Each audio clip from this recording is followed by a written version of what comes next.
time, let's talk about where we are now. According to preliminary results, voters across the nation elected and re-elected Republican senators to a degree that actually stunned prognosticators. Likewise, the American people seem to have reacted to House Democrats' radicalism and obstruction by shrinking the Speaker's majority and electing more Republicans. And then there's the presidential race. Obviously, no states have yet certified their election results. We have at least 1 or 2 states that are already on track for a recount. And I believe the president may have legal challenges underway in at least 5 states. The core principle here is not complicated. In the United States of America, all legal ballots must be counted. Any illegal ballots must not be counted. The process should be transparent or observable by all sides, and the courts are here to work through concerns. Our institutions are actually built for this. We have the system in place to consider concerns, and President Trump is 100% within his rights to look into allegations of irregularities and weigh his legal options. Let's go back 20 years ago. 20 years ago, when Florida came down to a very thin margin, we saw Vice President Gore exhaust the legal system and wait to concede until December. More recently, weeks after the media had called President Bush's reelection in 2004, Democrats baselessly disputed Ohio's electors and delayed the process here in Congress.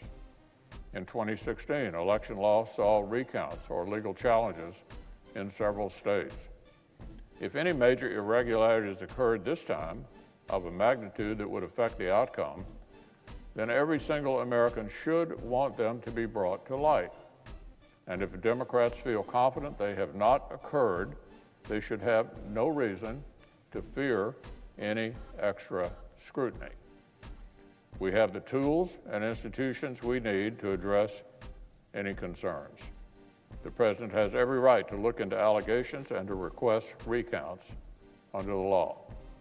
And notably, the Constitution gives no role in this process to wealthy media corporations.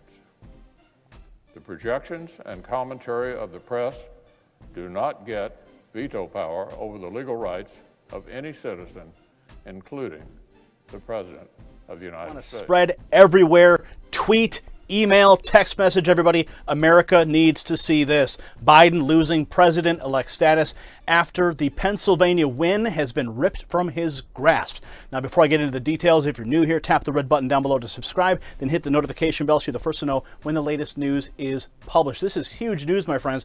Pam Bondi, who is Florida's former Attorney General and former Special Advisor to President Trump, Office of White House Counsel, tweeted out some very good news for President Trump and devastating news for Joe Biden.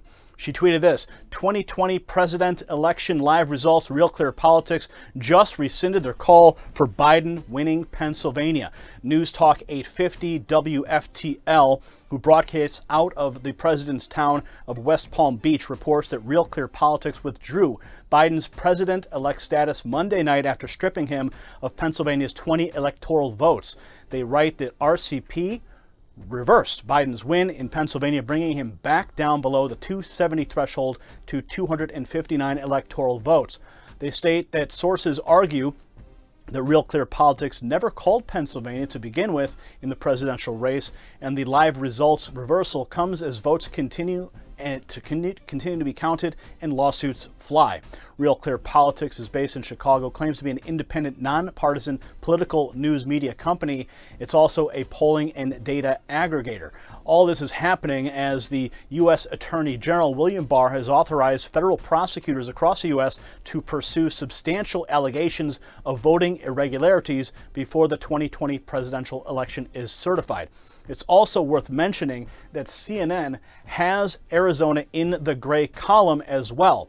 Benny Johnson on Twitter made note of the spread in a tweet. He put out this tweet stating that Breaking news, Donald Trump is now within 1% of Biden in Arizona. Have you heard that from our sycophantic DNC media? No.